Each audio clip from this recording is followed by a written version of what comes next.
Hi everyone, today I'm discuss about the chapter 3 motion in a straight line। जैसा कि ये पढ़ा रहे हैं और इस चैप्टर्स में कुछ मैंने टॉपिक्स प्रीवियस वीडियोस में आप लोग को बता रखा है।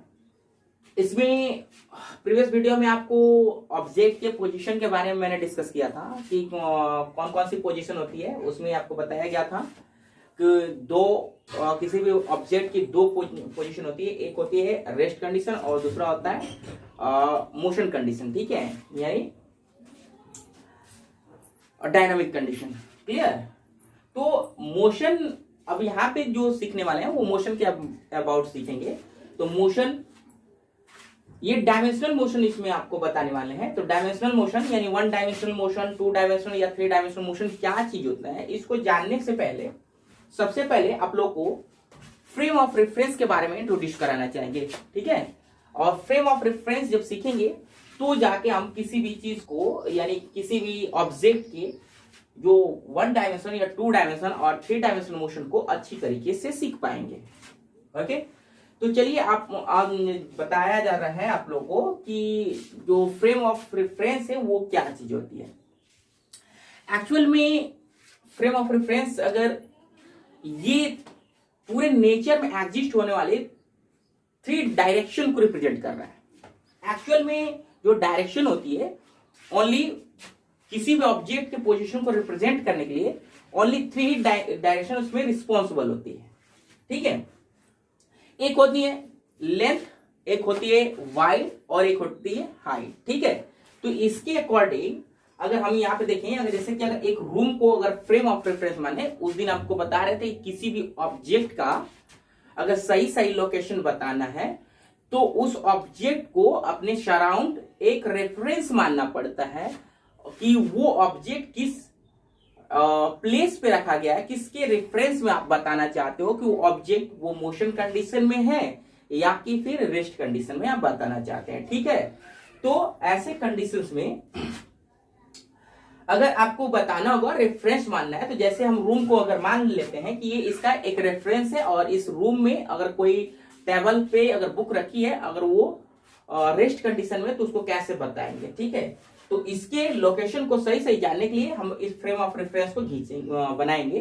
तो फ्रेम ऑफ रेफरेंस देखिए, जैसे कि इस रूम में अगर ये आपका आता है, एक लेंथ होती है, एक वाइड होती है और एक हाइट होती है, तो इसकी डायरेक्शन को रिप्रेजेंट कर देते हैं। ये लेंथ से हो गया, ये वाइड हो गया और ये हाइट हो गया। ठीक है, और ये तीनों की तीनों एक्सिस, ये जो डायरेक्शन को जो रिप्रेजेंट कर रहा है, लेंथ वाइड एंड हाइट को जो रिप्रेजेंट कर रहा है, इसको एक्सिस नाम देंगे। जैसे कि मैथमेटिकली आप लोग नाइन्थ में 10th में आप पढ़ के आ चुके हैं कोऑर्डिनेट्स के बारे में। तो कोऑर्डिनेट्स में थ्री एक्सिस होती थी, तो थ्री एक्सिस इसमें होती हैं एक्स, वाई और जेड, जो कि ईच अदर एक पॉइंट पे कनेक्ट होती हैं। और जिस पॉइंट पे कनेक्ट होती हैं, इस पॉइंट को हम लोग, ठीक है, ऑरिजिन पॉइंट बोलते हैं। इसको ओ से रिप्रेजेंट करते हैं। ऑरिजिन का मतलब मूल बिंदु। ठीक है, यानी यहीं से सब चीज का स्टार्टिंग होने वाला है। ठीक है, अब ये ऑरिजिन पॉइंट हो गया। अब देखिए, अब इसमें अगर किन्हीं जरा ये भी जान लेते हैं कि इनमें किसी भी दो डायमेंशन का इस्तेमाल करेंगे, यानी लेंथ या वाइड का इस्तेमाल करेंगे। यानी अब लेंथ वाइड हाइट अब छोड़ के अब X axis, Y axis, Z axis से हम लोग इसको बात करेंगे। ठीक है, चलिए इसको हम लोग एक्स एक्सिस मान लेते हैं, इसको वाई एक्सिस, इसको जेड एक्सिस मान लेते हैं। तो किसी दो एक्सिस को, पर्टिकुलर दो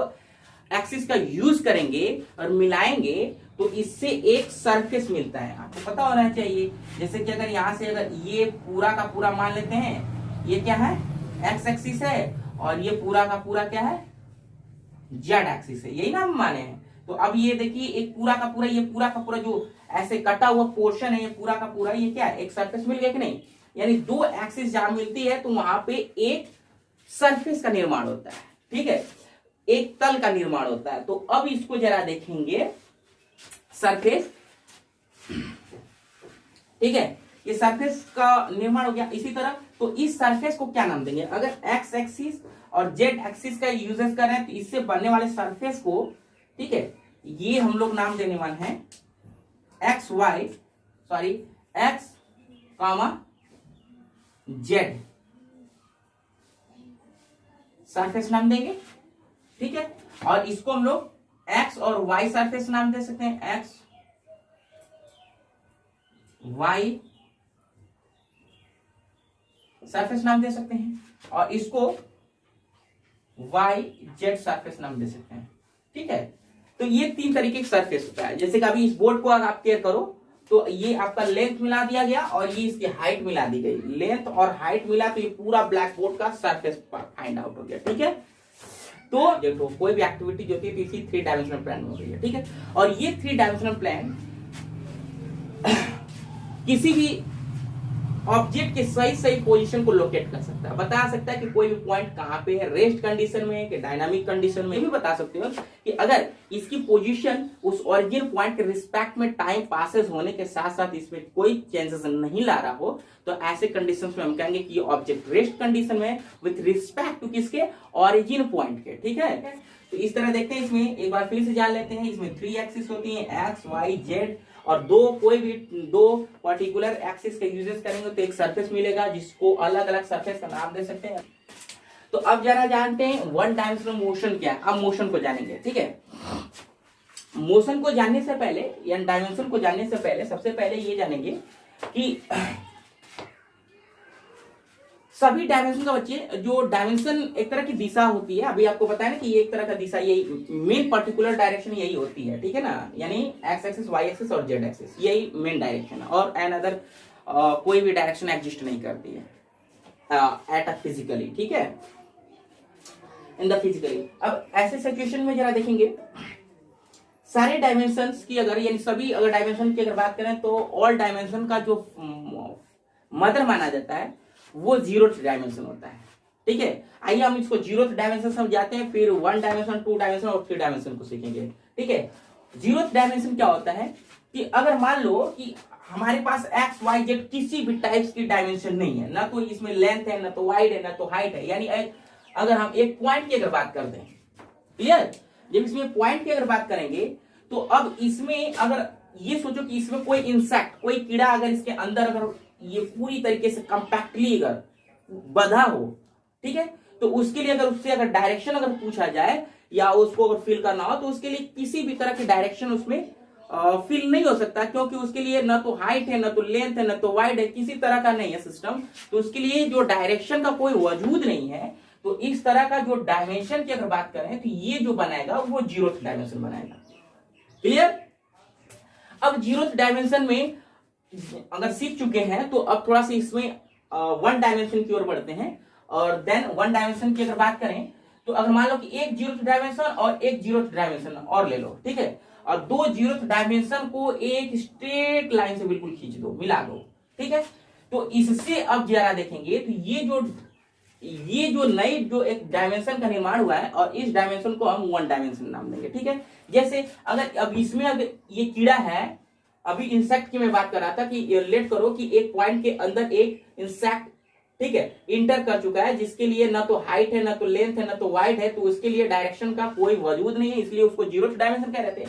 और यहाँ पे 2 0th डायमेंशन का यूज किए हैं और इसको हम पर्टिकुलरली एक पाथ से मिला दिए। ठीक है, अब पाथ से मिला देंगे तो इसमें जो बंद कीड़ा है वो अगर आप फील करेंगे तो वो यहां से निकल के वो आगे और पीछे इस पाथ को फॉलो कर सकता है, यानी अब वो फ्री है, अब उस पॉइंट से निकल के किसी दूसरे पॉइंट तक जाने के लिए फ्री है, लेकिन उसके लिए लेफ्ट राइट का कोई वजूद नहीं है, सिर्फ वो आगे या तो पीछे, आगे या तो पीछे इसी तरह का मोशन कर सकता है। तो ये जो पर्टिकुलरली कोई भी ऑब्जेक्ट या खुद इस इंसेक्ट की मैं बात कर रहा हूं, तो ये इंसेक्ट आगे या पीछे जो पर्टिकुलरली ये मोशन कर रहा है, तो ये इस टाइप का जो मोशन होता है सिर्फ किसी एक सीधे डायरेक्शन में, अगर या तो आगे या पीछे अगर ये मोशन हो रहा है तो इस टाइप के मोशन को हम 1 डायमेंशन मोशन कहेंगे। ठीक है ना, ये 1 डायमेंशन का है। ठीक, यहाँ पे लिखा गया है the motion of an object is said to be 1 dimension of only one of the 3 coordinate specify the position of object change with the time. अगर कोई भी ऑब्जेक्ट टाइम पास होने के साथ साथ 3 कोऑर्डिनेट्स, ठीक है, ये देख रहे हैं ना, 3 कोऑर्डिनेट्स में किसी एक पर्टिकुलर एक्सिस को स्पेसिफाई कर रहा हो और उसको पकड़ के ये मोशन कर रहा हो, तो इस टाइप के मोशन को हम 1 डायमेंशन मोशन कहेंगे। अभी जैसा कि आपको एग्जांपल बता दिया। ठीक है, अब जरा सिखाते हैं 2 डायमेंशनल मोशन।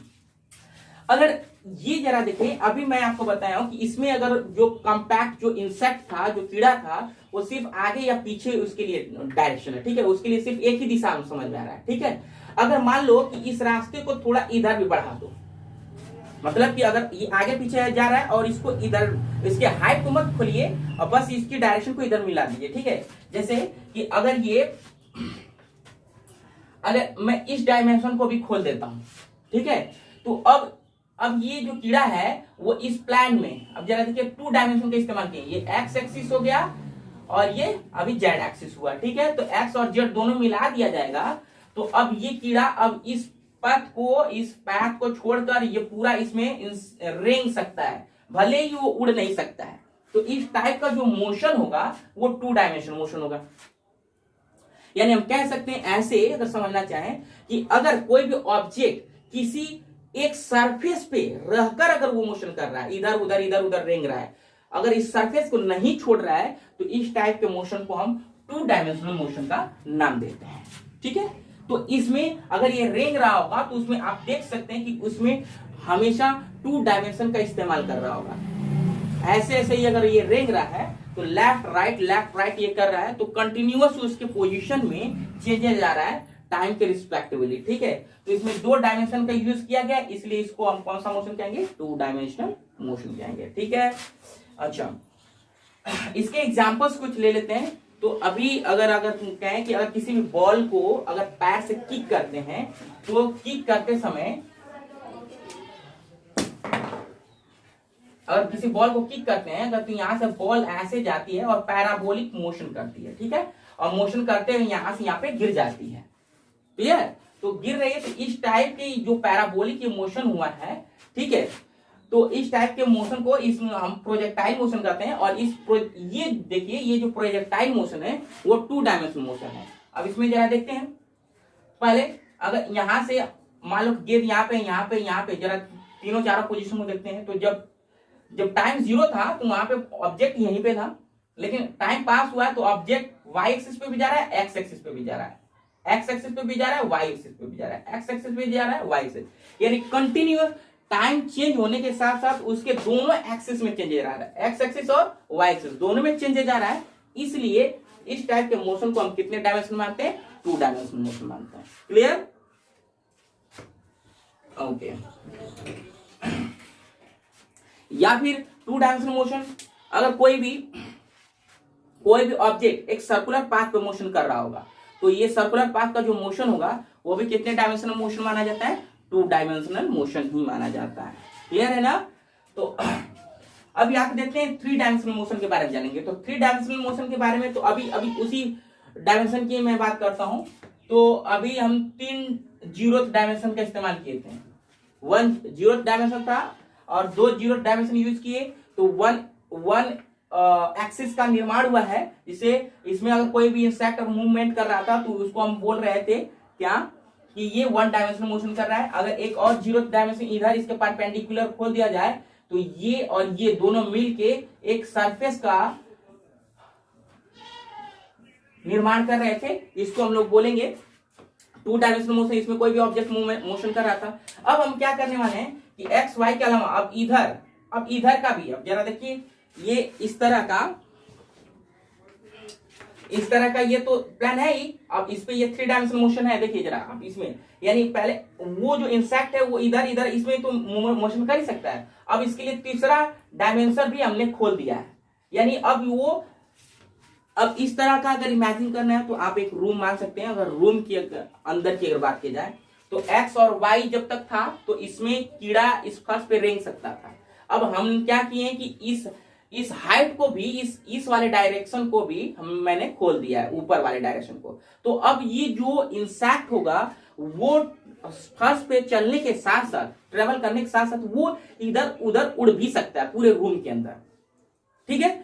तो जैसे कि अगर मैं बात करूं, अगर मक्खी की बात करें या किसी कीड़े की बात करें, तो कमरे में अगर बंद मक्खी की अगर कंडीशन किया जाए तो वो कितने डायमेंशन मानी जाएगी, 3 डायमेंशन, क्योंकि वो दाएं बाएं के अलावा ऊपर नीचे भी होती है, ठीक है। यानी इधर उधर, जैसे कि लेंथ और वाइड तो यूज कर रही है, साथ साथ वो हाइट का भी इस्तेमाल कर रही है, यानी तीनों डायरेक्शनों का एक साथ इस्तेमाल कर रही होगी।